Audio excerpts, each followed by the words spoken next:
د امپراتورو هدیره.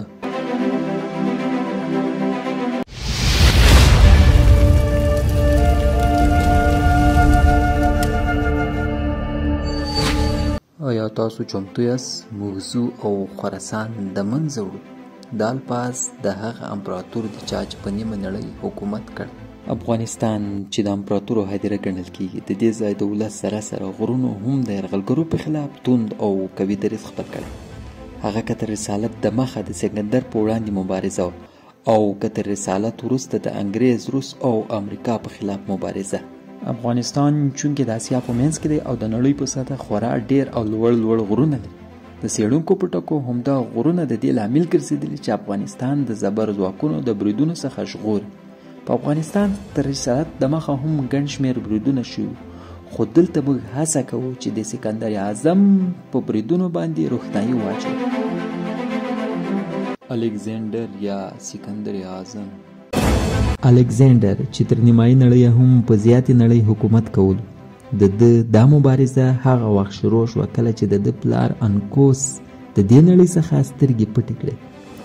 په دا وخت کې الکساندر 14 کلن و او په 14 کلنۍ کې دی د بادشاهۍ په تخت کېناست.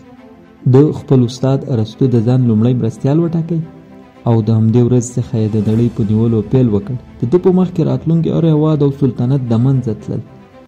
د تر اروپا وروسته په پارس برید وکړ، کوم چې په اوس وخت کې ایران دی، او تر لږ مقاومت وروسته پارس د منځه لاړ او د همدې لارې څخه په هرات باندې یرغل وکړ او داسې دی د افغانستان خاورې ته داخل شو. د افغانستان جغرافیه په هغه وخت کې ډیره بدله وه. د افغانستان پلازمینه بلخ و او دلته د شنشاه داریوس حکومت و. د الکساندر او شنشاه داریوس ترمنځ ګڼ شمېر جنګونه وشول. نه شنشاه داریوس په دې وتوانېد چې الکساندر د خپل خاورې څخه وشړي او نه هم الکساندر په دې وتوانېد چې په بشپړه خراسان ولکه وکړي.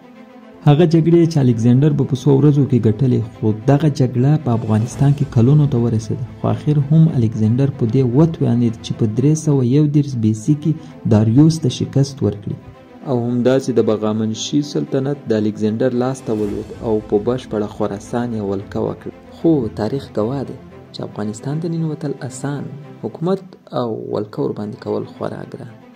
د الکساندر تر یرغل وروسته په ټول خراسان کې د الکساندر په خلاف مقاومت شروع شو. په هر کلي او ښار کې د الکساندر په ځواکونو مرګوني ګزارونه شروع شول. د دې مقاومت مشري سپټامونیر کوله. د الکساندر په ځواکونو سلګونه چرکي بریدونه وکړل چې د عمله د الکساندر زرګونه پوځیان مړه او ژوبل شول. خو اخر په ساروپلس ښار کې د دوی او د الکساندر ترمنځ مرګونی جنګ رامنځته شو چې د عمله د الکساندر زرګونه پوځیان مړه او ژوبل شول. الکساندر هم په خپله په غشي په پښه ولګېد چې سخت زخمی شو.